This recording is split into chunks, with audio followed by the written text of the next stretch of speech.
Hello, folks. Welcome to the Genuinely Interested podcast. My name is Roy Bensby, and I'm your host. And I want to explain a little bit about the podcast before we start the show this week.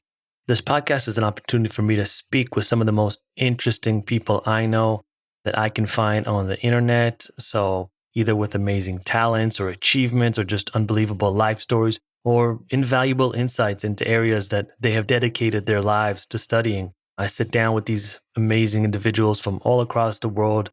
Really, I've talked to people from Slovenia to the Czech Republic to Australia to countries in Africa and South America, really just all over the world.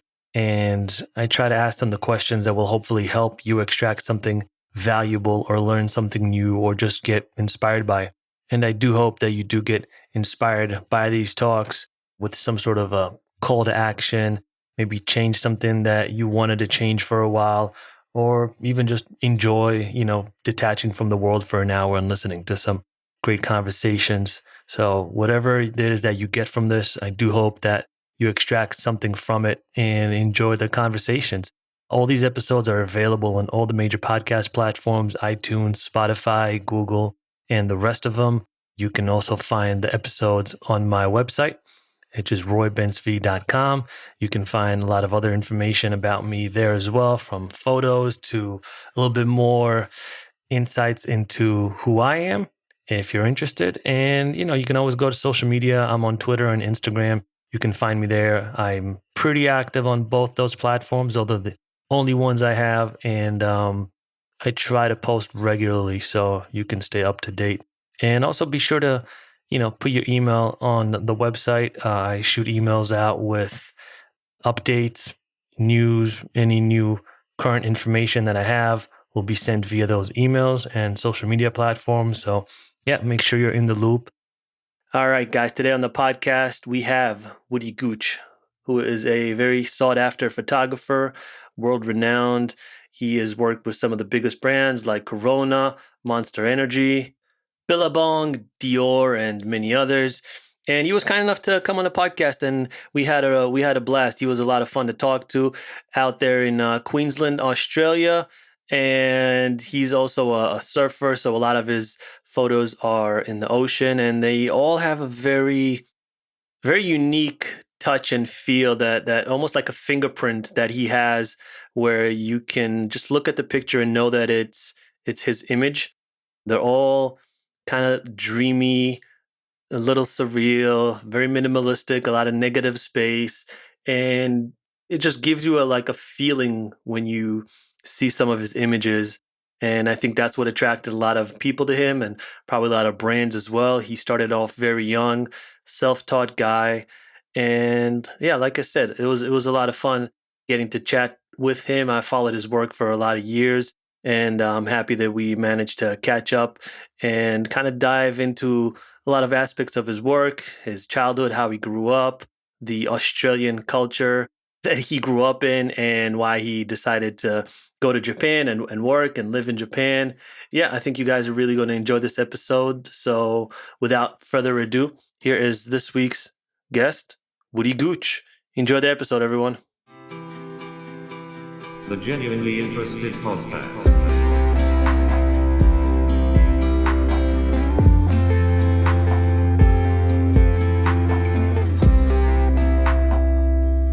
How you doing, Woody? Good, man. Thanks for having me. Yeah, man, it's a pleasure. We overcame some technical difficulties and some internet problems and audio issues, but I'm glad we were able to make it happen. Let's get it going. It seems like this is the trend right now. Like, it's even when I talk to like tech guys, everyone's experiencing the same issues. Everyone's having audio problems. Everyone's having internet problems. It seems like it's easier, but it's harder in a way. I tell you what, I mean, at least at the moment in time, we've got a lot more time in our hands because a lot of things are getting slowed down. So we have the patience. We're getting patience back in this world. Yeah. It's also the only way for us to communicate, it seems, right? Yeah, I mean, also, amazingly, we can still do that from one side to the other in different time zones. So, yeah, without spreading any sort of virus. How you're down under in the sunny state of Australia? How is it down under in Australia as far as COVID and all the I issues? mean, it's good. I think it was good. It was quite interesting because I've been living in Tokyo for the last 5 years. So Oh wow. the start of this year, I was there in Japan until all this stuff sort of emerging, and I thought like, okay, well, maybe I should go back to somewhere that I'm quite familiar with and be home for a bit and let it pass. But obviously, like it just didn't pass, and it kept setting in, and also we had winter here, so that obviously boosted all the cases through the roof. And yeah, we were pretty much landlocked like everyone else was for a while, but we seem to have controlled it kind of well until I guess it would have been August. But luckily enough, the state that I'm living in was also pretty virus free for a majority of the time. So it was nice to be in a beautiful place at a beautiful time of the year and see so much of my own country, because I mean I'm always traveling and I'm always I guess not really exploring my own country as much as I should be. So it's given me so much time to really absorb the purity and beauty of Australia, or especially Queensland. Is it because just that area is not populated, you think? Yeah, I mean, Australia itself is like not so populated. If you kind of look at this Australia, it's just around the perimeter is where I guess more civilization is, and then you know the majority of the actual country is pretty empty and scarce with settlement. But there's just so much space to see. There's so many things. There's so much. There's so much diversity within this country that it kind of just makes me want this virus to still sort of hit me here so I can see more of Australia. But yeah, it's I mean it's almost the size of the US Australia. It's so massive, and it's so under, like you said, it's barely, I think if I'm not mistaken, something like 25 million people, right? It's like the state of New York has more people than Australia. Well, I mean, like comparing the prefecture of Tokyo, it has, I think, if not the same or a little bit more than the whole of Australia, just in the prefecture of Tokyo. So that alone says so much. I also think that's also why this place is so healthy and the air is so clean, because we still have, we have so many trees. There's not a lot of deforestation, which, I mean, there still is a bit, but yeah, I think we're pretty aware of, the way that to look after this place. I think there's many ways we could do it better, but I think we're doing okay. Yeah. The British need to send some more British prisoners over. It's not the popular area. I mean, I think we just need to slow down on having kids. Like, there's just so many people in the world. I mean, just too many people. I mean, Australians are generally, and I don't like to make blanket statements, but you guys are some of the nicest, funniest, sunny disposition, always kind of like, I don't know, just easygoing. Is that just part of the culture, or it just so happens that those are the people that I met? I think going back to the whole idea of like everyone lives pretty much on the beach or somewhat close, and I think that lifestyle makes people so relaxed and laid back that the personality to that people sort of end up, I guess, immersing themselves in or being around all the time is very hospitable, pretty open-minded. Everyone's wanting to have a good time and share it with other people, new and old. So I think like there's a lot of fucking crazy Australians. Sure. I have a lot of crazy friends that I've met on my travels through Australia and people that have met people and told me stories. But yeah, majority of, I guess, our population is pretty caring and considerate of others. And we seem to, want to live this really relaxed, happy, sun-fulfilled lifestyle. Yeah. Yeah, I remember I was there many years back. No, I was saying I was there many years ago, and I kind of fell in love with it. Just it was like half speed than anywhere else I've been. Just everything was just very relaxed, very easygoing. Night, you finish work at like 3 p.m. and you go to the pub. I was like, this is lovely. I love it. Yeah, I mean, the pub lifestyle is pretty big here. It's also, I mean, the outdoor lifestyle. There's a lot of camping. There's a lot of, fishing and surfing.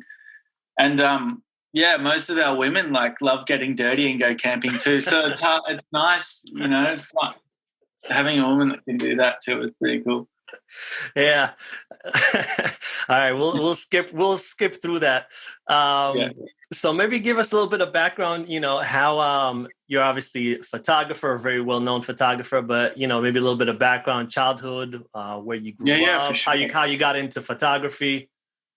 Yeah, so I grew up with my family in Melbourne. I was born and raised there until I was about 2, and my parents started finding out that there was a bit of a nicer place to escape to than the city. So it was a place called Noosa, which is about a 3-4 hour flight north of Melbourne. Mm-hmm. So they came up here and had my brother up here, I'm pretty sure. I can't remember. I should know. And, yeah, we just grew up here. We went to a school here. Obviously, I started surfing and being, I guess, involved in all the sports that Australia have. A lot of good skate parks. There's really good surf. We have snow down the next state. So it's kind of like a little California, but also quite a bit different. So, I started surfing at a young age, me and my brother. And then obviously it came along where I started skating a lot. And then I guess photography came along where we all, would go down to the skate park and there'd be one camera and we'd be sharing the camera to take new MySpace display pictures or something. And I just kept putting my hand up to shoot photos, and it just grew on me without knowing, obviously, where I am now. I still am just like, wow, it's always still a journey till this day. You never know what's around the corner, but it just evolved so quickly. And it's just been incredible. I started homeschooling, I think, when I was 14 or so. My mum was like a school teacher. Mm-hmm. So she took my brother and myself on, and we went over to New Zealand and lived there for a while, and sort of did school from home, and then I was sort of out on the snowfields in the mountains shooting professional skiers. It was kind of like a thing that just came up when I started I jumped on it. Then I came back and started shooting surfing, and then one of my closest friends that I still work to this day with a lot is he still is, but he's a very known surfer. He grew up in Noosa, and he sort of towed me into a lot of work that he'd been sort of doing, and also the sponsorships that he was involved in at a young age.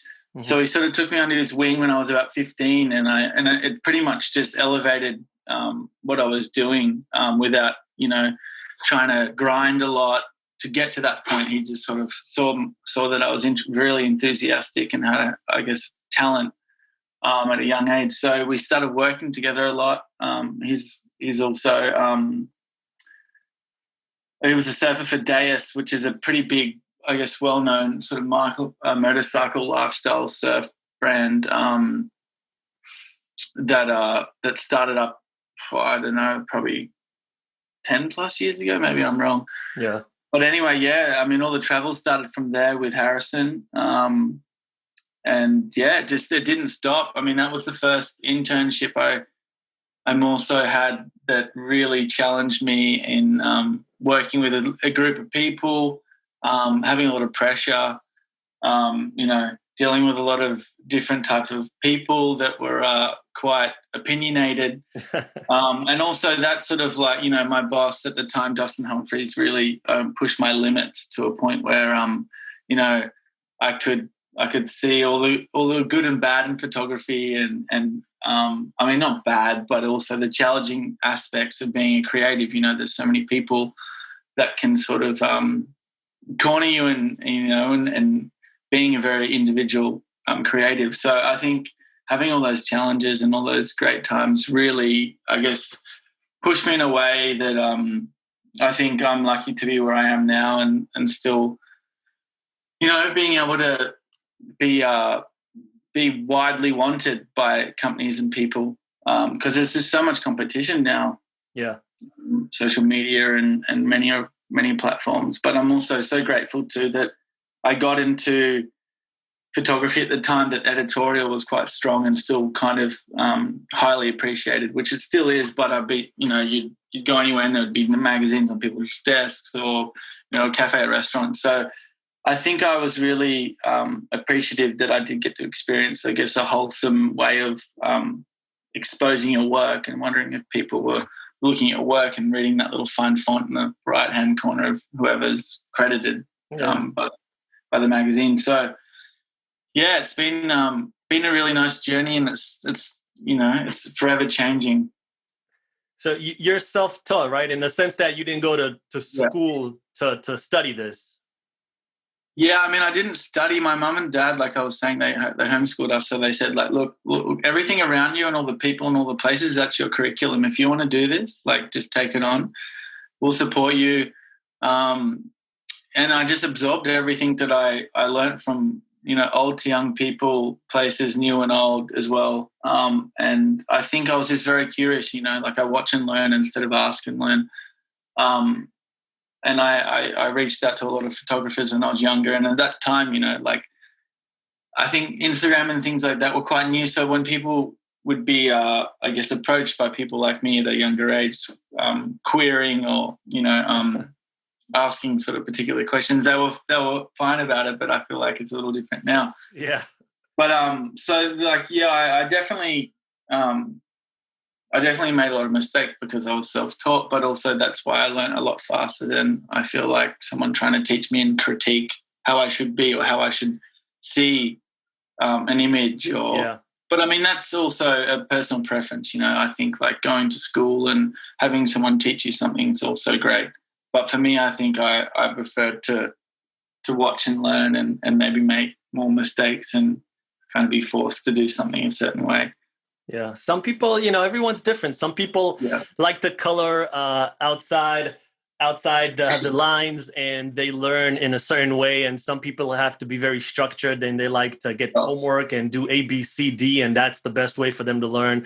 Some people are more creative, some are less. So, but you have a very specific look to your image, almost a dreamy kind of surreal feel to them, very distinct. And when I see your images, I can tell that you shot it. Like, I don't have to look at the name. Like, when I scroll up, I'll see an image, and before my eyes make contact with the name, I can already subconsciously or consciously know that you shot that image.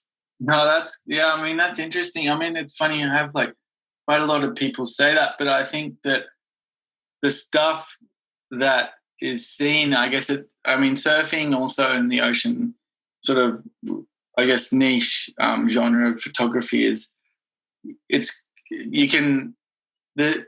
think there's so many aspects of it, but also I think my work is quite minimalistic. So I think a lot of people can straight away just notice that maybe it's some work of mine. But also funny saying that, like I've just been working on some big projects and non-surf related or ocean related, some big documentaries, and I've been, I guess, shooting photos alongside that, and it's very different. It'd be interesting to give you a PDF of photos and see which ones are mine and which aren't. I love that. Your eye. I love that. Yeah. I mean, how long does it take to kind of develop that kind of look or an eye for the type of feel that an approach that you're trying to take? I don't know. I mean, it was just something that I thought looked good and what I liked. I mean, I'm very minimal myself. Like, I like minimal. Like, if I'm going to dress myself, it's, there's no big logos. It's not bright colors. Like, it's quite neutral and tonal and pretty minimalistic. So I think my lifestyle before even being a photographer was, I guess, pretty simple. And I think, like, I feel like less is always more with whatever you do. So I think, like, without knowing and without realizing, that my work just sort of generated to create itself in a particular way that was like complex but pretty simple.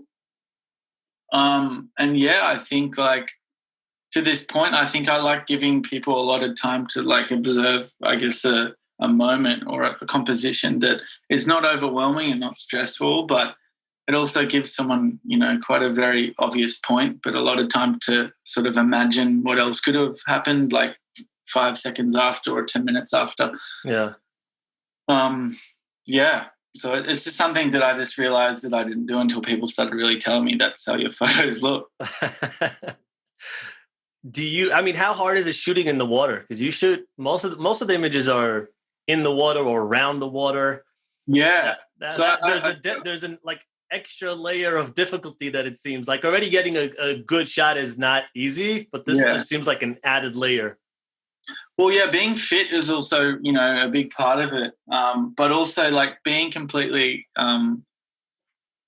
open to letting the ocean take you wherever it wants, because it has a mind of its own, you can't sort of fight against like currents and waves, or you can, but sometimes you just won't get anywhere and you just got to kind of give up and do what the ocean's doing. But also having that awareness of the ocean and how it works is as important as, I guess, documenting the image, because you got to get close, you got to get far away, like whatever you're trying to, I guess, evoke is, in the way that you move around the water. But, I think like spending so much time in the water surfing has really created that, I guess, the awareness and the appreciation of how the ocean works, because it's so different when you're on something that's floating than having something that kind of sinks and you've got flippers and you look like a seal. Because then, you're also like prone to having, other creatures sort of investigate who you are. Oh, 100%. So luckily I haven't had any really close calls with any animals in the water. But, I think that's sort of like a key to also, obviously creating imagery in the water is being quite connected to how it really works. Yeah, because Australian waters are notorious for their, shark-infested waters. I think like a good majority of shark attacks happen in I think like Australia and South Africa are two of the biggest. Australia's gotten pretty bad. I think it's also just based on commercial fishing because, if we were living in Brooklyn and they started taking away all the supermarkets and there was one at Green Point or somewhere, we'd all go there, right? Because that's the only place to source food. So I think like we're heavily involved in commercial fishing in Australia. So I think also that's one large point. And I think there's a lot of underlying things also other than fishing that is why they're coming in so close. And I guess being curious of what all these other people or whatever these things are floating on the water. It's something that, we can't be frustrated that they're doing this to us. It's, imagine if it was the vice versa and we were sort of fighting against, I guess an understanding on land, but also there are so many sharks now, like, because there's no really, there's apex predators, which are sharks themselves against each other, but there are just so many, like, and also not many fish. So they're just populating so much. Wow. Also just like us, like humankind. Yeah. But it's a thing, but also it's a thing that you kind of respect and you like, when you get a feeling in the water, it's like I had a really good conversation with a friend of mine who's a professional surfer the other week. He's been traveling around Australia with his girlfriend in a car, and also the further south you go, I guess, like the colder the water gets. So I guess it's also known as like more sharks like colder water and bigger sharks. So he's also had a conversation with him about him being in the water down there, because a lot of the time you're in the middle of nowhere. There's a desert. There's no petrol stations. There's no one around to go surfing with. And the waves are always great. And he was out there by himself surfing huge, like massive stuff. And he'd paddle out through a really big gutter and he'd get a feeling. And if you got a feeling of, it's all about being pretty intuitive. So if you pick up on something like a vibe in the water, you go in, you don't be greedy, you don't surf too much, you don't, when you feel like you're ready to go in, you don't fight against it. And I feel like that's a lot of the time where things can go wrong. Also spontaneity of people getting attacked, it can happen. But I think, when people really I guess ignore that sort of intuition of, I guess, energy or vibes in the water. Yeah. We're in their home, right? The shark's home, and the way they don't have hands. So the way they kind of test what's in front of them is Yeah. with their snout, and their snout just happens to be next to these really sharp teeth. And they just have, I had a friend, he went on, I think it was a scuba diving course this was a long time ago, but I think it was Hawaii. And a small shark, it wasn't a massive shark, a small shark literally just passed by his hand. It didn't even like bite. It just passed and it took his finger off, like right off. So, I mean, they can just inhale and your whole hand's gone. Yeah. Yeah, I think that's the thing. It's like they're so curious. They once they've bitten you, wherever it is, like the damage is done. Like my friend a month or so ago was in the water. He was surfing a place called Snapper Rocks on the Gold Coast, which is like the most iconic wave in the world. Like one of the most populated waves, like one of the closest waves to a main highway. Really? And there's usually, like, if there's swell, there's hundreds and hundreds of people, and it's like, like shoulder, in depth. So it's very, very, you feel very safe. You don't feel vulnerable at all. But anyway, like, he went out for this surf this afternoon, and he was right beside this guy that just got pretty much bitten in half. Like, it hadn't happened for like 80 years or even an attack. And there's hundreds and hundreds of people surfing. So, I mean, it's like you could be anywhere and it can happen, but also it's just like you can't really think about it too much before you go. Yeah. It's like here, we in my area, there's a lot of black bears, and black bears are pretty, I mean, they're not aggressive like a grizzly or a brown bear. And but that's not going to stop me from going hiking. That's not going to stop me from enjoying the outdoors just because, and I have seen a few bears. But you just kind of, you just make your way around them and they don't really bother you for the most part. Well, that's the thing with bears, though. I mean, like, you're on land, which is where you're familiar with. That's where they are. It's like with the shark, you're in the water. Like, you can get out and you're like, if you get out on the beach, oh my God, I'm safe. They're not going to come sprinting out of the water and chase me to my car. But I mean, a bear, you can hop in a creek too and that thing will keep following you, Dude, bears are I think people don't understand. Bears are better than us everywhere. Yeah. Running, swimming, climbing. They can open doors. Like wherever you think you have an advantage, you don't. You just don't. That's I mean, as much as Australia has so many crazy animals, I'm so glad we don't have bears. With everything else we have, I'd probably be pretty fat and white, and I probably wouldn't leave the house. Yeah, you guys, if you guys would have bear, you guys would probably have the craziest bears because you just always have like the most. Like whenever there's like on the internet, I'll see like some insane animal. I'm like, it's probably Australia. It's probably yeah. I mean, that's another thing. Like, because we have such a crazy variety of deadly animals. Like, some of the stuff my friends do. I mean, I'm not one of them, but like, they are insane. Like, there's so many mini Steve Irwins here. It's incredible. And also, it's so good because if you have if your house is open, you got a snake, you've got like 10 friends you can call that are around the corner that would be happy to chase this like highly venomous snake around the house. Oh no! And take it away for you. So, dude, I'd rather have a bear than a venomous snake. I think I actually would too. I can't. I really have a phobia of snakes. Do you guys still have a massive toad problem? Because I remember I saw a documentary about it. Yeah, it's actually funny. Like, that's pretty much every sort of thing I try to run over on the road. And, like, usually hit with golf clubs. I mean, hopefully there's no toad lovers that are going to be listening to this. But you're gonna get it. You're gonna get a letter from PETA. Yeah, well, I mean, I'm ready to. Yeah, I got some escape plans if anyone comes chasing. I mean, they're invasive species. They were brought there because they thought they would. I think they're like they. Yeah, it was sugarcane.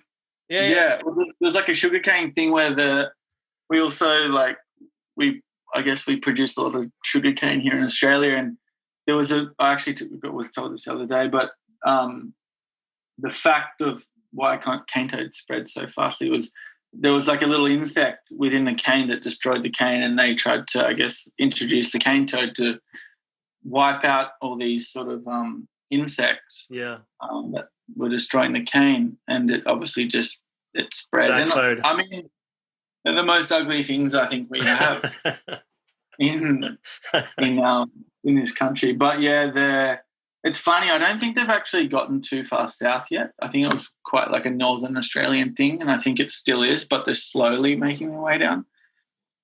But yeah, they're not nice. No. They yeah, Australia's a funny country. We always have this. Humans always try to play God. We'll always try to like bring other species or think we can screw with the ecosystem, and 9 times out of 10 it backfires on us. Yeah, I know. I mean, we always think we're doing something right, but the majority of the time we're doing something pretty wrong, pretty morally incorrect. So why Japan? You said you were there for 5 years. You know, I was there early this year for the first time. I loved it, but where in Japan?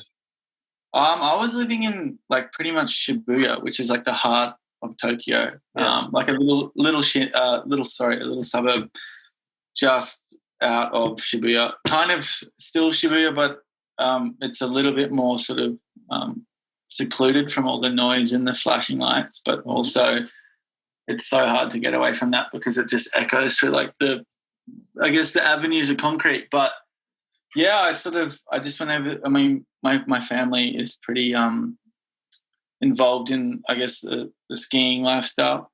So after we went to New Zealand quite a lot, it started getting pretty populated with Australians. So we're like, all right, let's eject and find somewhere that isn't so heavily, I guess, noticed for skiing. So we started going to Japan about, I think, 10 years ago, just before it was kind of getting a little traction within the Australian culture.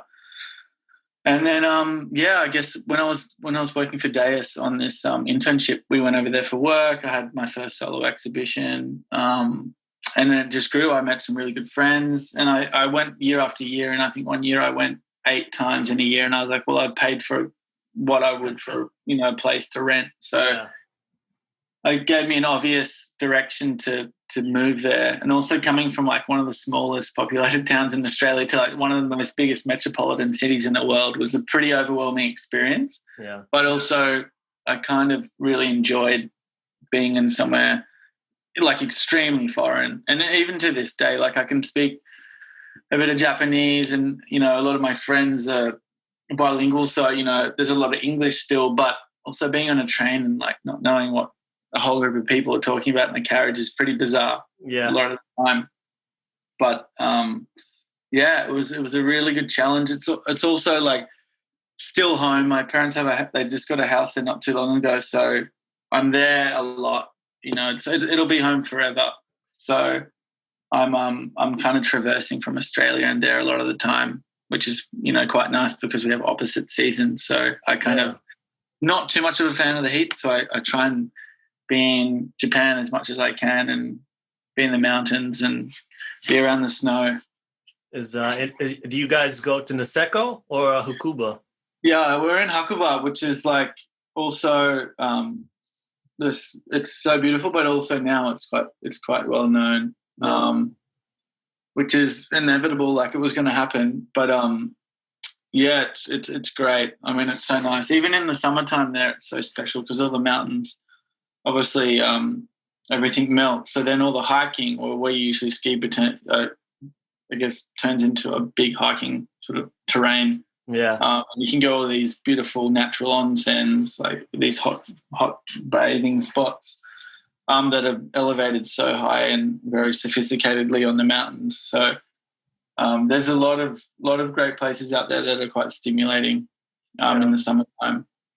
There's it's funny. There's a bunch of places I've been, like snowboarding, Niseko being one of them, Whistler being another. Probably there's one or two if I think about it, but it's just overwhelmingly Australian. Like I know. The ski instructors, almost everyone's Australian. It's so funny. Yeah, it's funny. Hey, and also like it.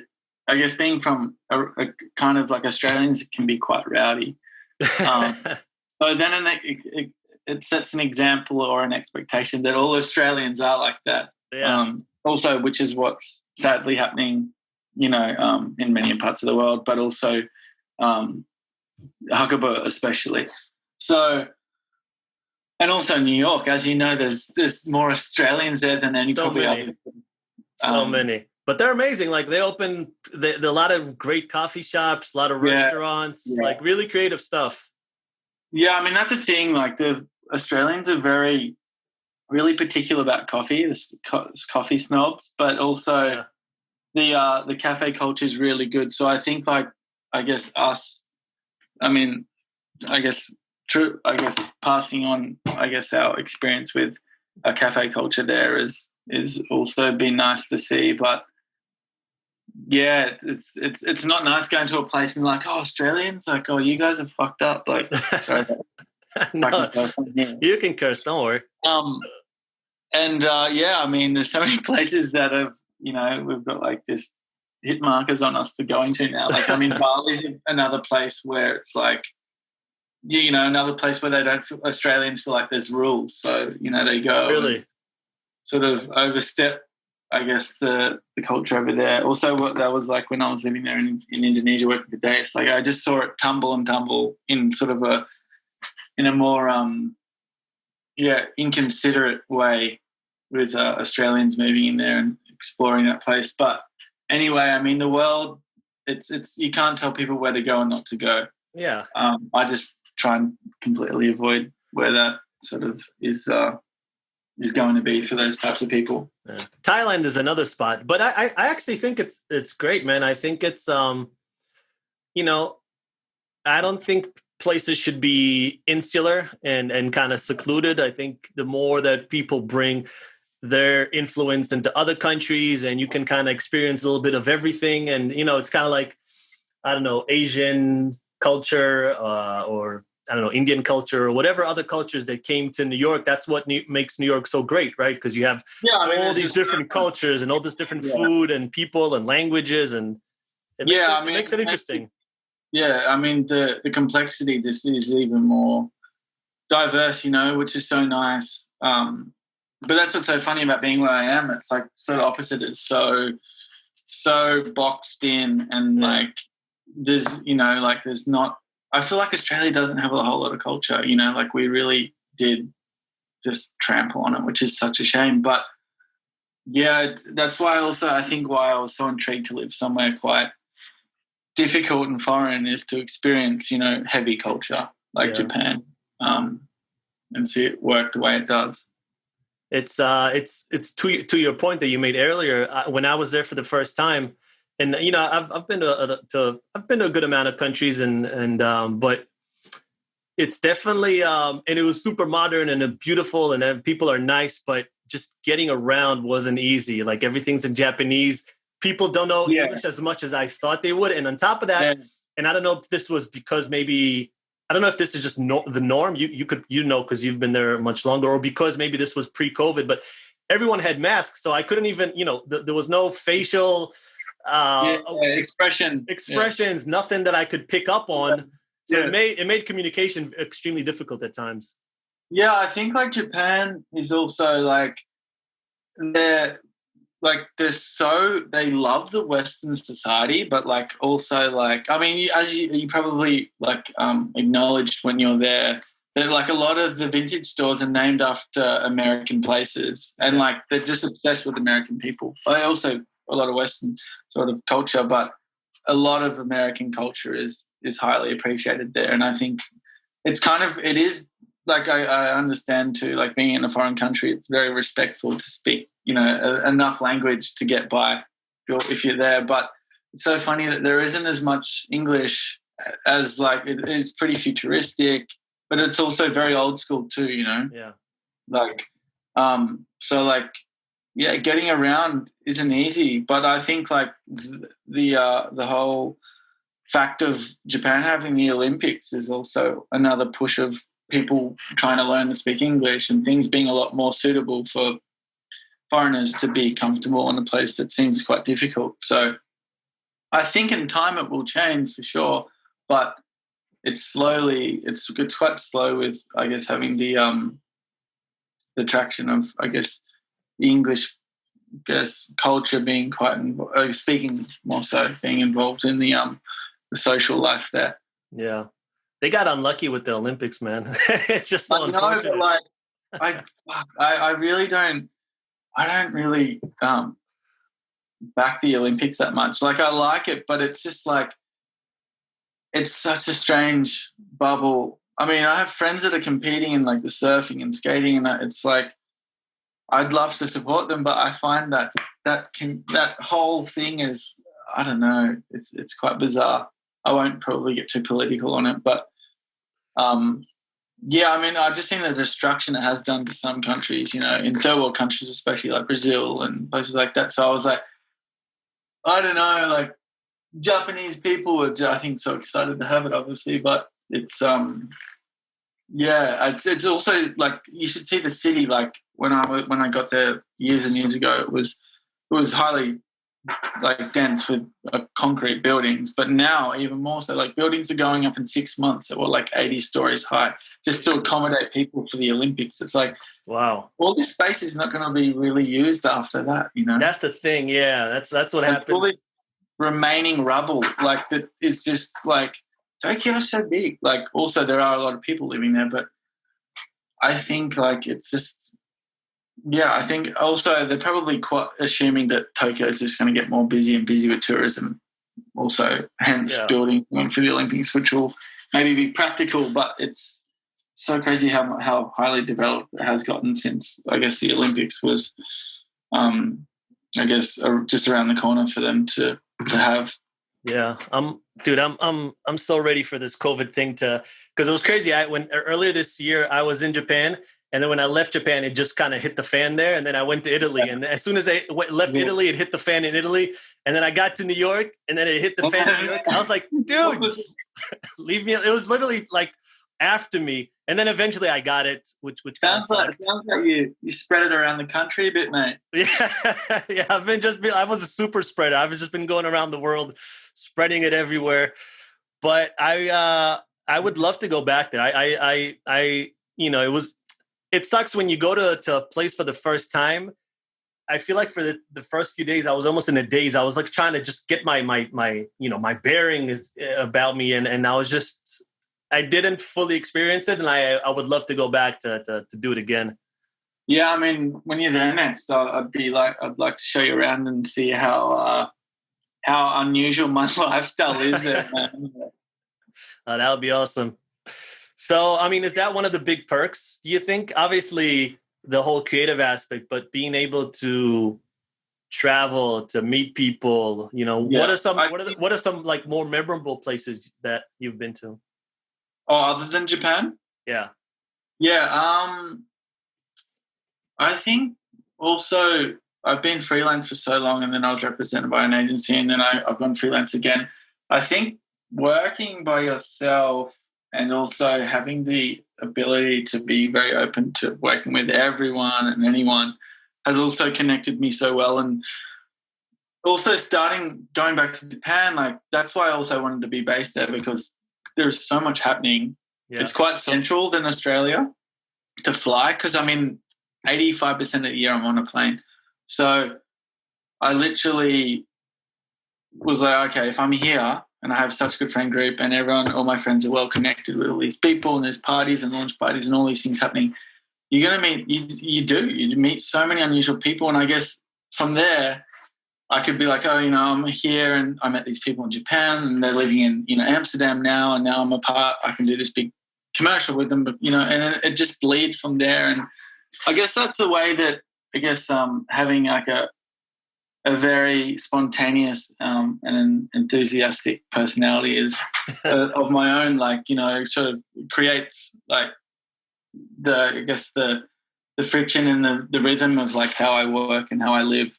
So I think like, yeah, constantly being on the go and working with new people all the time is something that's inevitably going to create that experience for you. Yeah. Are there places that you haven't been to yet and you want to go? Yeah, I mean, there's so many places that I have been to. Like, I just did a big project with a good friend of mine in Haiti on Black Magic. Oh. And that was a place that we've been to 3 times, but it's still so interesting and so like vast with like, I'm so curious to go back and be around the people that I had been around with for the last 3 years. But also there are so many places that I do want to go to and see. I mean, there's so many things that people haven't really caught on to yet, I guess, creatively. Yeah. But Kazakhstan is another place that I'm sort of planning a project on. And sort of, just more so not flooding my brain with too many places and focusing one at a time and trying to pick something pretty obscure. Yeah. But there is, I mean, that also now being landlocked, like it is, I'm just like, wow, I don't know where and how much I am going to travel when I can, but I'm waiting, and I feel like I'm not going to be home for so long when I can. I think that's going to be with a lot of people too. Yeah. But Kazakhstan is kind of like maybe one of the next places I'm going to go and figure out to, I guess, start this project there. Yeah, I mean, it's supposed to be beautiful. The frustrating thing for me, because I'm someone that I want to swallow the world. Like I want to see everything, right? And it's impossible. Like I could literally travel the whole of the U.S. my whole life, and I'm not going to be able to see the whole of the U.S., right? Yeah. So like I'm just not going to be able to see the whole world, and you have to make concessions, and you have to kind of prioritize. And with also, if your job doesn't include traveling, you kind of have to say, all right, if I have X amount of time per year, I have to figure out exactly what are the top places I want to see. And there's just so many, it's endless.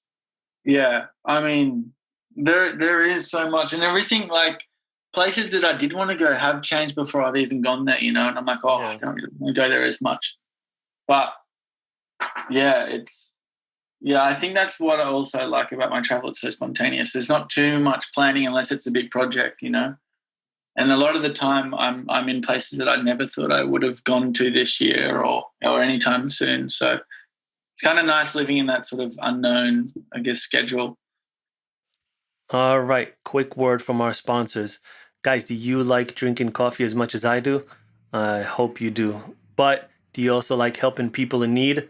I'm assuming you do because my listeners are good people. And Free Lunch Coffee, the company I teamed up with, just simplify that whole process for you. It's an amazing brand with an amazing message. And what they do is when you buy one bag of coffee, they provide 10 meals to children in the schools of South Africa. They give away 50% of the money they make to end hunger in the lives of young children. And their coffee is just first class, organically grown, fair trade, premium grade coffee beans. So you're guaranteed deliciousness with every sip. Really, it's an amazing brand, and you should get behind them just as I have. And it's super easy. You just go online.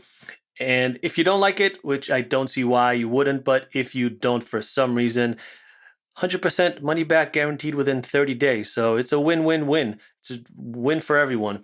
So just go to the website, punch in genuinely, and you will get a 10% discount at freelunchcoffee.com. Again, freelunchcoffee.com. Guys, it is a season of giving. So like I said, win-win. You get coffee, children in need get food, and the company can continue to do this and help people around the world. So freelunchcoffee.com. Back to the show. You think Instagram is the best thing that's happened to photographers or the worst thing that's happened to photographers? To professional photographers, sorry. I think there's so many aspects of it like that are great and not so great. I mean, socially, I think it really has diluted people's perceptions and personalities and involvement with doing things more so with their brain in their hands, and I guess comparing and having a lot of competition now. But I think so. Like, I mean, I can't say that it's a bad thing, but I can't say that. I mean, it's great if you want to sort of, you can literally just message someone, and if they do get back to you, you can be doing a project with someone or collaborating in some sort of way with someone, or getting advice, which is incredible. But also so many people though now, I get a lot of this from, I guess, fan bases people message me at a young age too and saying like, oh, is there any tips that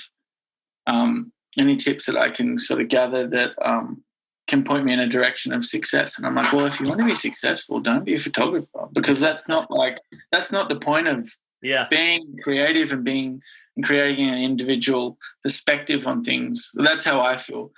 I think it just comes with something that you're good at and that you actually really thoroughly enjoy and want to, I guess, challenge yourself.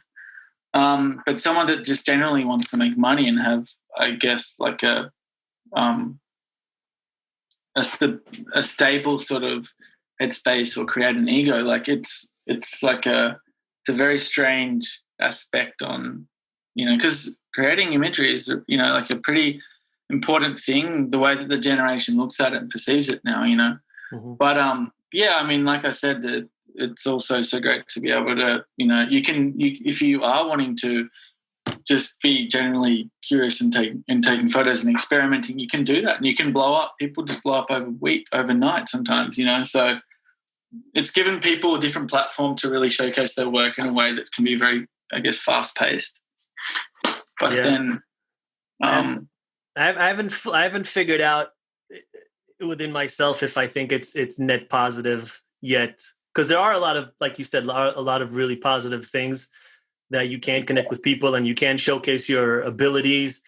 But then sometimes I feel like it's because there's so much content, it waters it down a little bit. Yeah, it's diluted so many things, within the human sort of functional sort of perspective on so many things that are important to us, like patience. Now people have no patience. Like people don't have a lot of curiosity, like, because there's so much of everything, like and I think it's quite degrading in some sense. But it's like that. I think that's another thing. Like I've been trying to really cut back for myself, because as we all can say, like we can all definitely overindulge on technology and be on it all the time. Like that's how you network with people and keep in touch with people and make things happen. But there's still some of my friends that live where I grew up that have Nokias, that don't have Facebook and Instagram, and that's they're amazing. still so in their particular ways, which is such a juxtaposition for me, because I'm like, oh my God, like, yeah. And then I'll put my phone away for like a couple of days, or try not to go on it as much, should I say. Still have to be on it a bit, but and it's so wholesome, and also like there's so many things since I've been locked in Australia that I've never done, like hobby wise, that I've picked up, and also that's sort of just so stimulating for your head. And then I've also been, that's another reason why I've been completely not on technology as much as I usually am. So it's something that you can be so naive also, that you're using it as much as you really are. Yeah.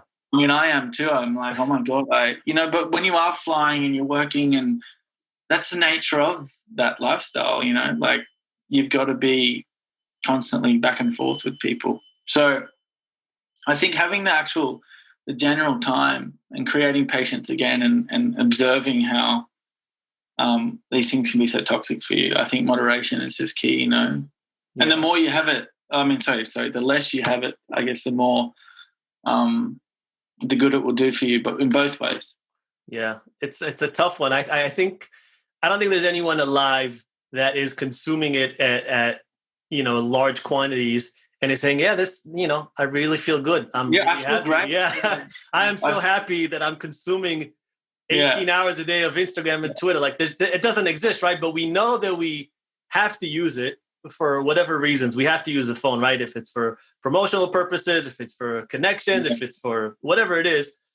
But we also know that it's not good for us. And I don't think anybody has kind of figured out exactly what to do. We're all stuck in this weird limbo right now. Yeah, I don't know. It's funny how, like, it's so weird to see that, like, I mean, how, like, kids at a young age, like, that's the way of parents controlling kids now with technology. Yeah, it's like, I'll take your phone. You won't be able to use your iPad in bed if you don't eat your broccoli. It's like, You know, like what sort of controlling aspect of growing a child up into a full-grown person is. Like, it's just so bizarre. So, I mean, I don't know. It's a conversation that it's just I mean, everyone's pretty aware of it, but they still aren't doing anything about it. That's exactly the thing. It's like Kevin Hart has this funny joke where he says like he takes his kid's phone away and the kid starts acting like a crack addict. Like he just like spazzes out, like doesn't know what to do. And it's true, man. We know it's bad. It's almost like any other addiction. You know it's bad for you, but you still do it. This one obviously isn't as obvious. It's not like cigarettes or the other ones where you're like, okay, I can physically see the change, or I can, my lungs, my teeth, etc. This is a little bit more subtle. I think because also a lot of stuff is free. Like, if everything was expensive, people wouldn't be using it as much. I think that's the thing, with addiction also. Like, but then also that's what happens. People start breaking into houses and cars because they have an addiction for drugs. It's like, if you start, Instagram's got a fee of like, $150 a month. Like, it might even just turn the world into some aggressive place. And well, I don't know. Don't give them any ideas, all right? Don't give them ideas. Maybe this is a movie I can start working on. But yeah, man. You never know. Some sci-fi. The year is 2035. Instagram costs $150 a month. People are just, who knows? I don't know. I know. That's funny. So, have you seen the movie? Because I saw this recently. I actually saw the movie a long time ago, but I kind of saw a little bit of it recently. And the documentary, The Salt of the Earth, the documentary about Sebastião Salgado. Yeah, I mean, he's exactly what I'm talking about. He's also like so set in his ways. Also, he's like a subtle version of David Attenborough, without that very overwhelming voice to listen to. Also very, easily, but also just you don't know what to do when he's talking. But I haven't watched it. I've looked at all of his books. I've tried to download it, but I still haven't managed to. But I know, he's one of the most respected photographers and just, I guess, people that are living on this earth to this day. He's him and his wife have done some really amazing stuff. Yeah, he's amazing. And David Attenborough is a national treasure, and I hope we can keep him alive forever somehow. But Salgado, he's why I mentioned him because it's similar to you in a way. He's similar but opposite. Opposite in the sense that he's not a minimalist. Like, his images are very intense, like powerful images. There's a lot happening in the image, but it's almost like the lines, everything seems to work perfectly. But you can, when I look at an image by him, I know it's his. Yeah, sure. There's a presence in his work that is it's very easy to recognize that it is one of his own, pieces of work. But also he's done something so, he has seen the world so differently to the way that people see the world now, that even try, and maybe people that are inspired by what he does, like there's no way you could do what he's done. And that's great. That's how it should be, like that's why he is so special and appreciated. But yeah, there's this, he'd be a guy that would just be so intellectually developed and also so connected to everything that's happening, and also got his own thing going on that maybe none of this really worries him, what we're all talking about and going through. It would be amazing to try to get him on the podcast. That'll be impossible, but maybe one day, who knows? Maybe his children or something will probably be able to.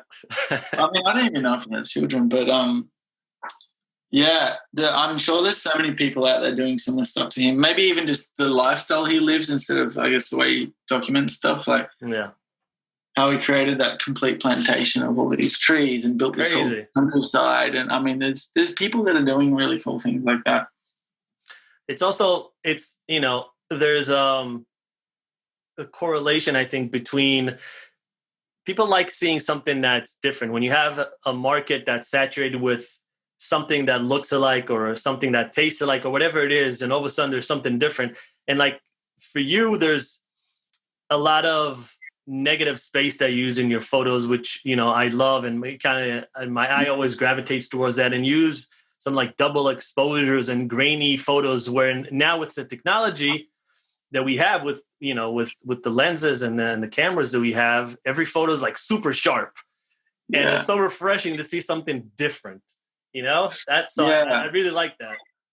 It's crazy now. You can even do all this stuff in your iPhone, like what we had been doing for so long. Like you can cameras on phones. I mean, that's also why there are so many people on social media taking photos, because phones these days are so accessible, and like the quality of the phone now is pretty wild.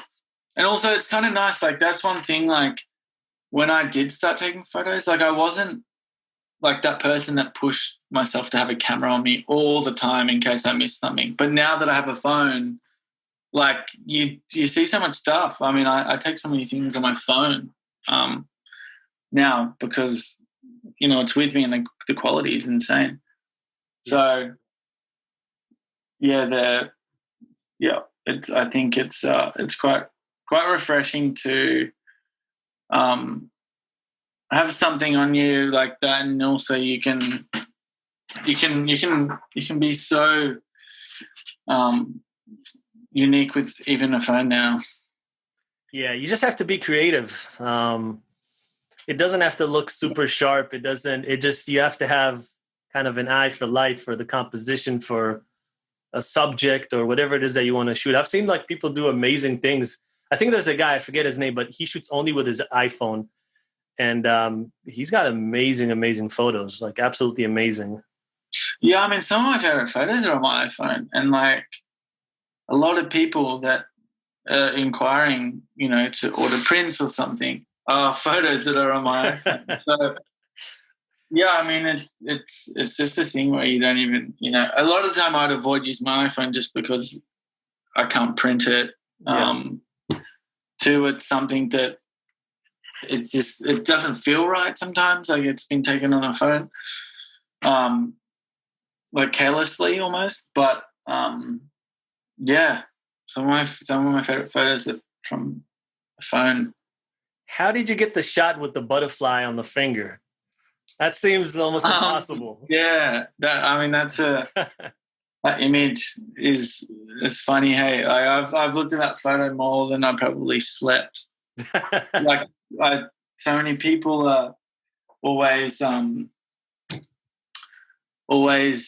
I guess, querying the fact that there's a live butterfly on a finger. But yeah, it was a friend and I went out to a local waterfall, I guess in the countryside of where I am now, my parents' place. And we went out there on a sunny day and we were swimming around. I think we're just mucking around taking photos in this beautiful crystal clear sort of little creek.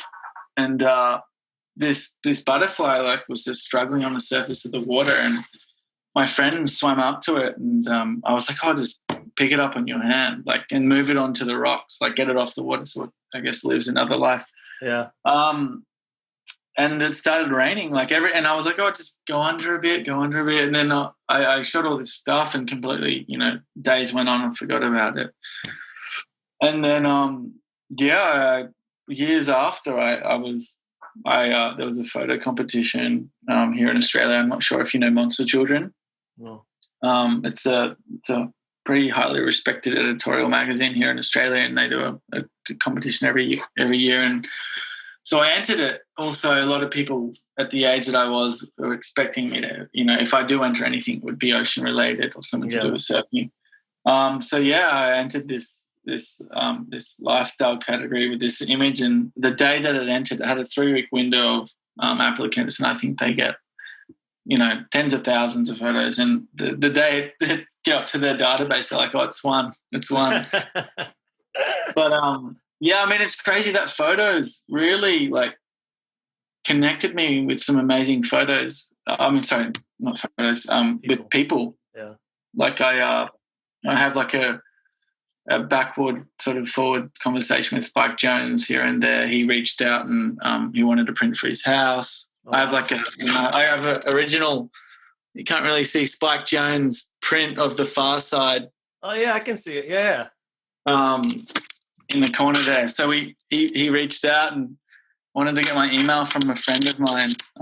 So yeah, I mean, there's been some really, interesting sort of little outlets that photo's created for me. But yeah, it's funny. Every time I look at it, the more I'm like, it kind of just. So that was literally right place, right time, just serendipity. Yeah, nothing planned. Nothing planned, nothing Photoshop, nothing strange about it other than just being at the right time. Damn, that's amazing, man. Because initially I thought it was Photoshop. I thought you kind of took two images, or like maybe you brought the butterfly with you and you placed it on the thing, because it looks too good to be true. I know. It's pretty funny. Like a lot of people, I had an actual a tattoo artist that reached out to me and was like, "Oh, you've copied my piece," and I was like, "What?" I was like, "How?" But it was, being someone well known or not, still the same, consideration. But like the guys was like trying to write me off for taking a photo that was not planned and also had nothing to do with what he did. Didn't look like anything, but he was like, "Oh, I think legally he wanted to do something. I was like, "Man, you're drawing something. That's your imagination. I captured something that happened in real time. Like, it's quite different." But it is. I know it's an image. Even when I look at it, it's like it's pretty insane how it all happened. But it's definitely a photo that has caused a lot of attention and a lot of questioning behind, which is good. A lot of you want that controversy around a photo is great, Yeah, 100%. Controversy around everything. It just, as long as people are talking about you, that's what you want. Yeah, exactly. Yeah. No, there's I know there's other photographers, and I've had a couple on the podcast, and they have their photos on different products, and they found them, let's say, sold in China or Brazil without their permission. Has that kind of stuff happened to you? Yeah, actually, it was funny. I had something happen not long ago where I had to take legal action, like subtle legal action on a alcohol company in America. Really? But it was, I'm not going to call them out, but it was something that I was pretty kind of disappointed that it happened, and also the way that they dealt with it. But it happens quite a bit. You'd be surprised. Also, though, now you do need a pretty substantial file to work, but also a lot of stuff's on phone and web now. So you can just screenshot stuff. You can people can get away with so many things. But man, it's even my fan base and the amount of followers I have, let alone the people that probably look at my stuff that don't follow me, it can just go, it can bleed. You don't know where the stuff's going. Yeah. But yeah, majority of the time people are looking out for you in regards, not it's like a job of theirs, but when they do see stuff that looks a bit weird, I have had people send me stuff and I'm like, okay, yeah, that shouldn't be there, or they shouldn't be using that. But yeah, it's a way that, this whole social media thing works. You can't control where stuff goes.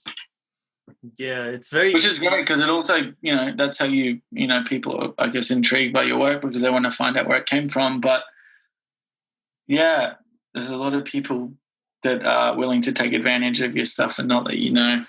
Yeah, it's flattering in a way and theft in another way. But it's I wonder if, there was, remember the time where you had what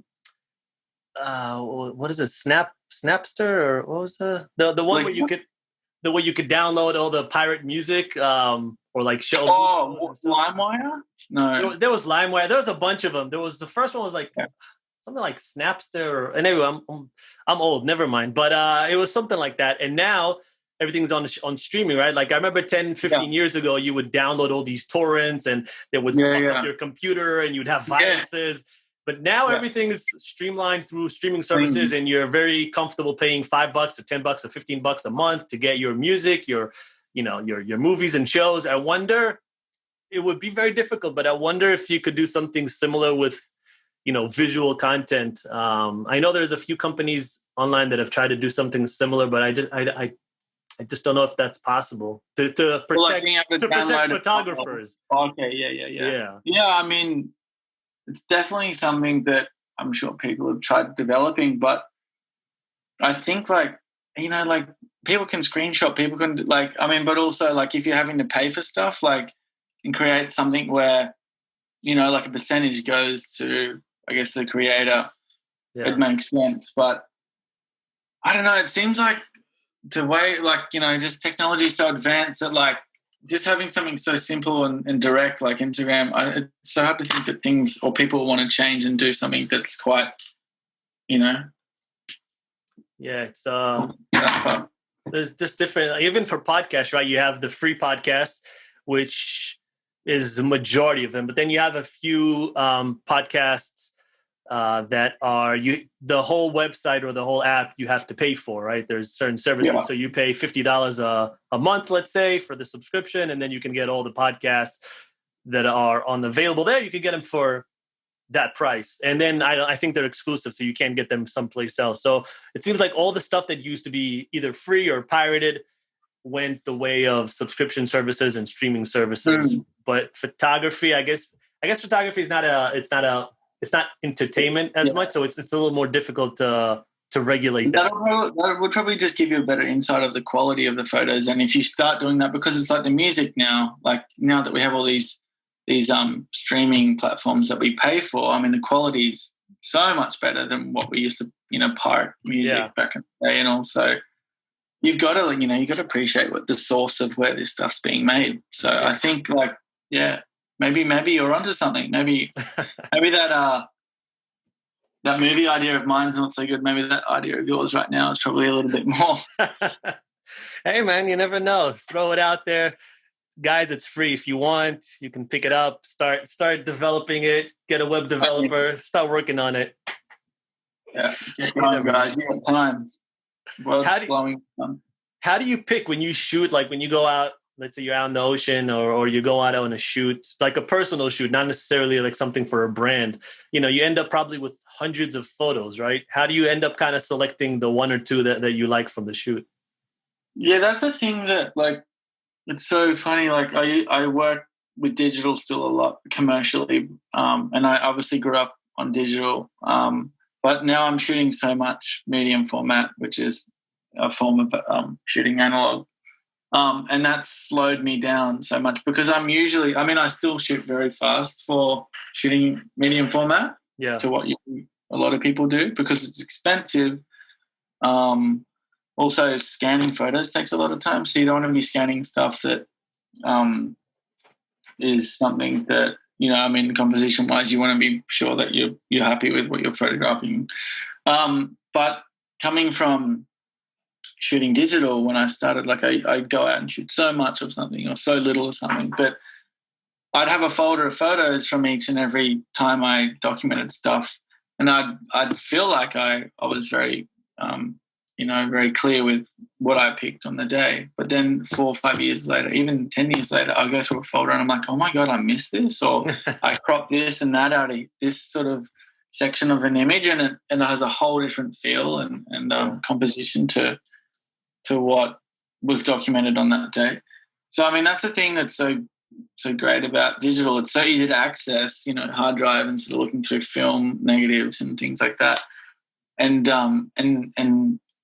kind of, just going through your archives and finding so much stuff that you have missed when you have been pretty particular with what you wanted to see when you did shoot that. So I still, to this day, go through so much stuff and find so much good stuff that I have kind of more so just skimmed past and ignored. But I've created exhibitions from that. I've done so many shows where I've gone through stuff and I've needed to find stuff to, fill in spots or or places for things. And Yeah. it was like you always just like rummage through your stuff and you find so much stuff that is so brilliant. I mean, it's probably endless. You probably have literally tens of thousands of images. Yeah, I mean that's the thing. You just have to be. So, it's your livelihood. Like it's your career. It's like so you have to just back that thing up like so many times in case anything fucking breaks. Yeah. I mean, I wouldn't even want to know what would happen if I lost everything. I've had it happen with a small amount of photos, not like probably 10,000 or so I've lost from a little sort of a mistake that I made when I was younger, and it is the worst feeling ever because you can't reenact. No, you can't reenact anything. I mean, it's a moment lost. Imagery, so exactly. Yeah. Could you put it on a cloud, or is it's too big, right? It's too much. Oh, yeah. I mean, you could, but I just feel so funny like putting stuff on there, and it's just so slow for me. Yeah. I think like I have these big, massive RAID hard drives that you can fit. I mean, in 20 terabytes of photos, and that's half of what I have. But then I have like 2-3 of those, one in Japan, one here, and somewhere else. So it's sort of you just got to be, very safe. Yeah. You got to appreciate all the hard work and all the traveling you've done and all the moments that you've created because I'd feel like I wouldn't even be a photographer if I had none of that anymore, if I lost that all. Do you enjoy working with brands? I know you work with some big brands like Corona, Dior, Billabong, Monster Energy, and others. Do you like that? Yeah. I mean, I absolutely love it. I think the commercial world's very interesting. Advertising world's, very egotistical, and there's also a lot of constraints. There's a lot of pressure. There's a lot of trust. Yeah. There's a lot of room for error, which is so nice because I guess how I was expressing the way I am earlier is like I'm quite spontaneous and working with a brief. I do so well, but I also love working with open lines and creating stuff that is somewhat apart on a way of I guess a directional thing for someone, but having that initial trust is it's funny like commercial work, like you can really sense trust or you really can't, and I think like that's a big thing for me when I'm working with such a big base of clientele or a particular company, finding the trust. If I can't initially gain trust or feel like I can organically sense that, like I find it very hard to work with. But I love it because the mediums are so different, I've been doing some amazing personal projects, and then I've been doing massive commercials straight after, and the differences are so nice because you adapt to working like it's like playing soccer, like you all have to be aware that like the ball will come to you at some point and you got to be ready.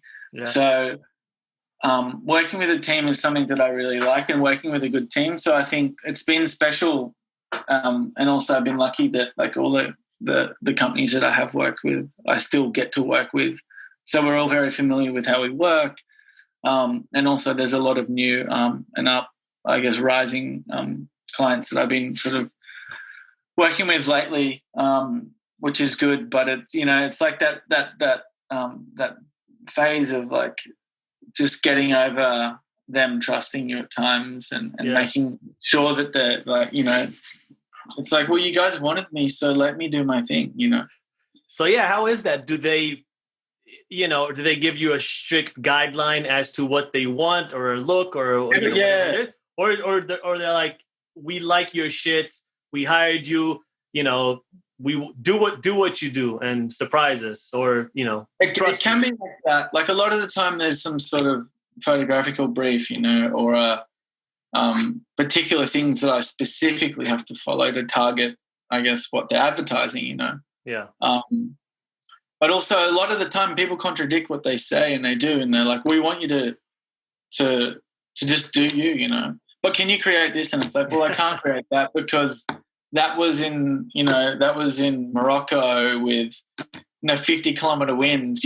And like a storm, and then it started like all these sun rays were coming. Like some people don't have the open mindedness of like some things just can't happen. Yeah. It's just the fear of, I guess, being spontaneous and things working when they want to work. But most of the people, pretty good with me letting me do my thing, and also, just I guess initially trusting my train of thought, my idea of how things can work.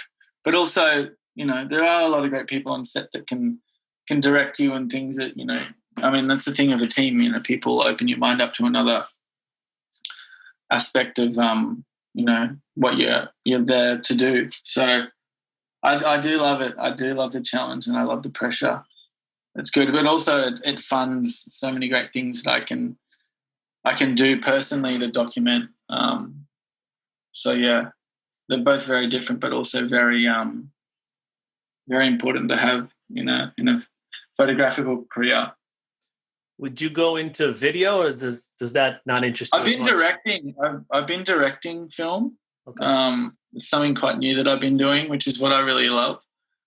And also I have a really good friend who's an incredible DOP. His name's Andrew Goff, who I've been using on some commercial work that I've been doing, and also some personal projects. And when I've worked with him for so long that it feels like I'm actually, physically got the camera on me and looking, because we both understand how we like things and how we like things shot. But also most of the, a lot of the time too, he's seeing stuff that I'm not seeing, which is also just another perk of, not being involved or holding the camera myself. But these days now, like, you can pretty much feel like you are shooting, because you can have a digital monitor that's connected to his screen, and I can be going left, right, pull out, pull in, and capturing what I would like to see. Yeah. So yeah, I think like a lot of people have asked me that, and I've also been like, quite interested to try it. But I think it would just be another whole thing of feeling quite overwhelmed and understanding how a video camera works and stopping shooting photos, which is I'm completely fine with. But I think directing is also something that is highly exciting and exhilarating to me at the moment. Yeah, it's a whole different world. Video. I'm just kind of amateur in photography. I just like shooting because I like shooting. But I tried just delving into video a little bit. Yeah. I was like, holy shit, this is a whole new undertaking. I mean, that's the thing though with like video, it's so complex. Is like there's sound, there's movement. So like if the movement's, on and off, like it can be very tricky. And it's more so like it's telling a story like in like, I guess, in more of a depthful way, because it has to have flow, not all the time, but it kind of needs to make sense sometimes. Like, majority of the time it needs to make sense because it's a moving picture. But with, photography, you can just, I guess you can imagine, you can create your own sort of scene because it's stagnant.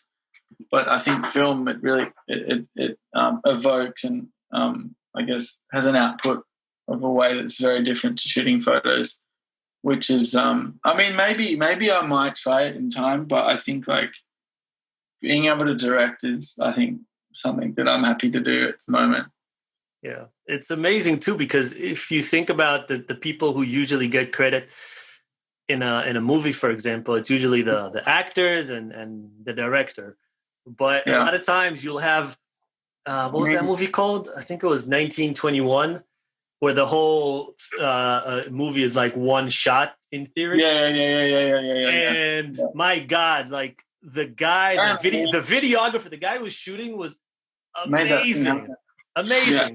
But I have no idea who he is. Like that's an anonymous person. Like those people never get kind of the credit, or you never put a face behind the name. Unfortunately, you just kind of, it's only the actors and the director a lot of times. And just feel like a lot of times there's people who do amazing work, like that guy, who might need a little bit more shine.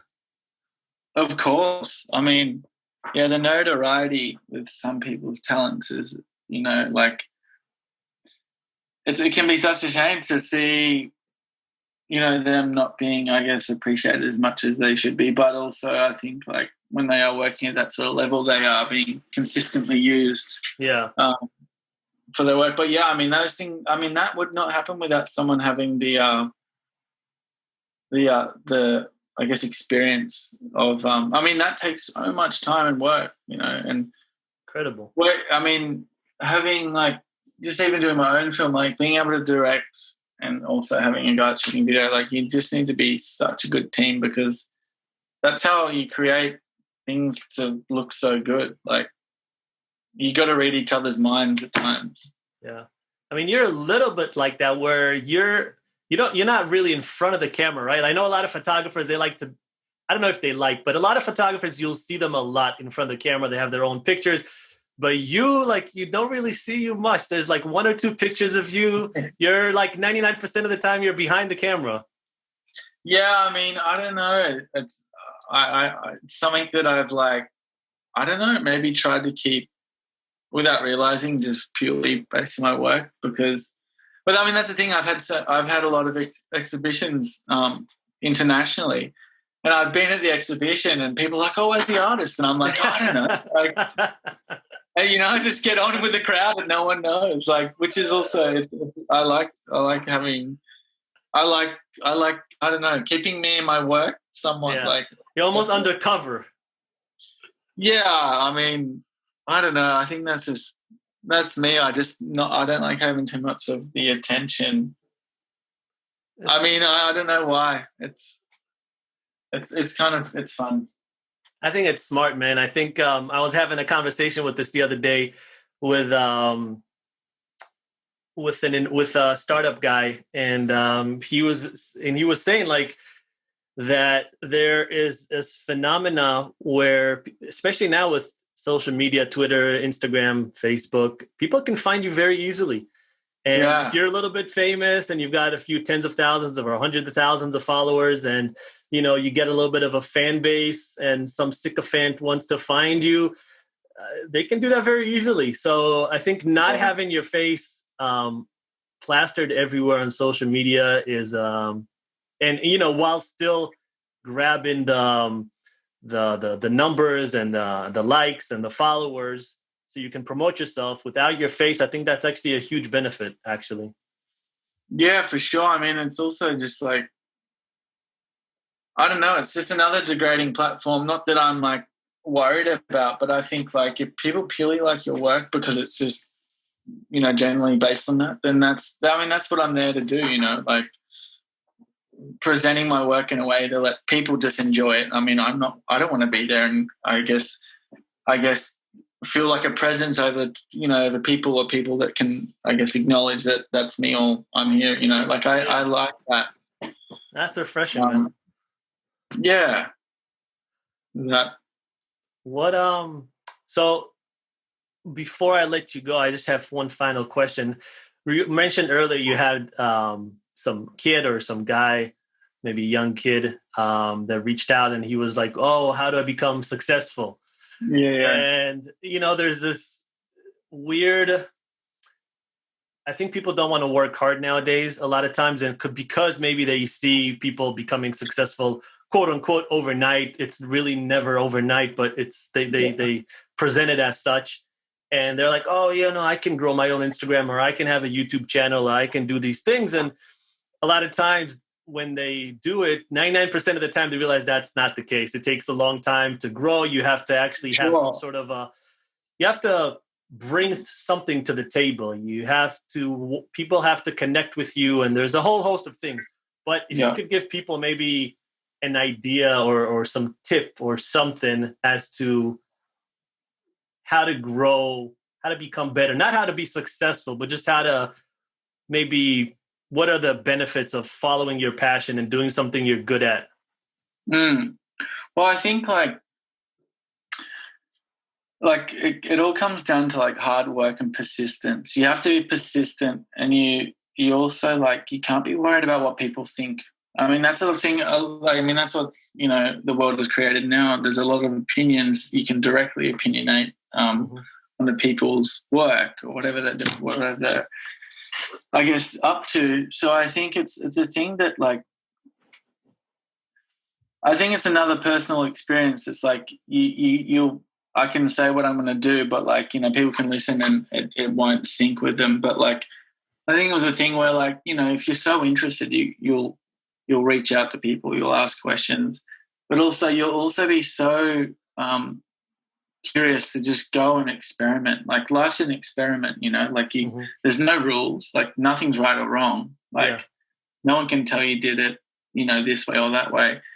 I think like, I mean, just believing in yourself and just being very persistent. Persistency is like, and consistency like is a big thing with what I have taught myself, and also like my father and my mother have taught me. Like, if you really want to do it, you just have to work so hard, and nothing is impossible.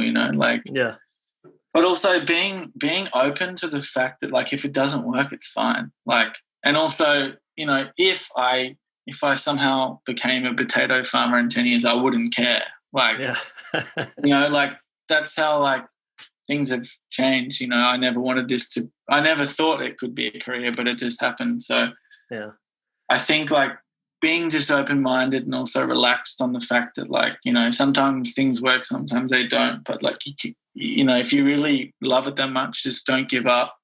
And at the end of the day, like people with, like a very well stabilized career still go through that. Like 100%. I do that too, like still to this day, I feel like, a lot has changed, but a lot hasn't since I started. Like the thought process of like, wondering how this happened or why I can't do this yet, or, it's a way of developing as a human, not just the creative. So I think,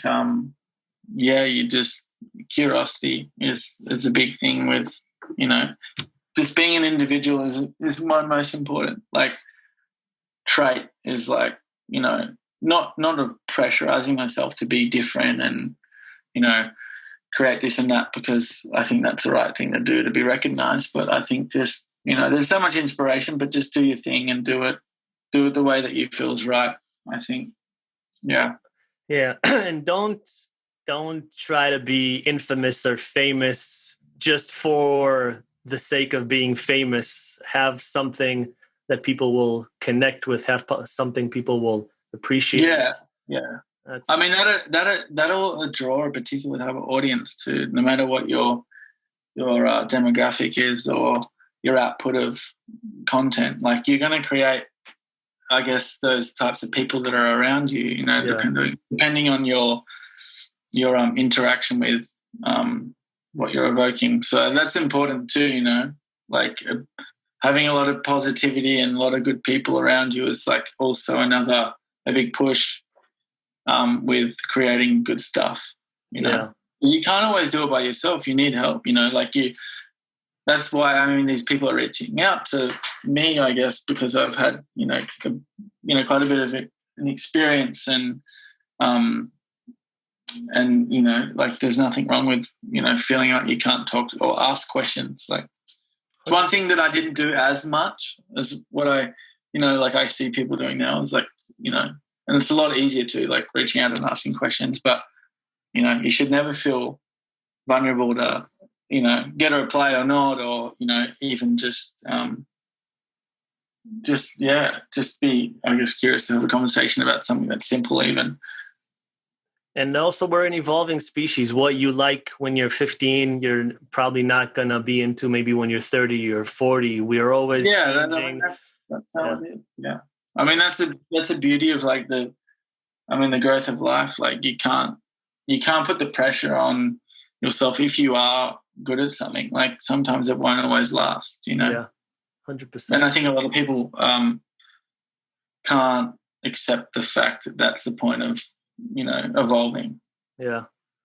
And I mean, I see it for myself. I'm, the person I am today, I probably wouldn't be friends with the person I was like 15 years ago, you know? And I'm the same, and I'm the same human, but it's a different person.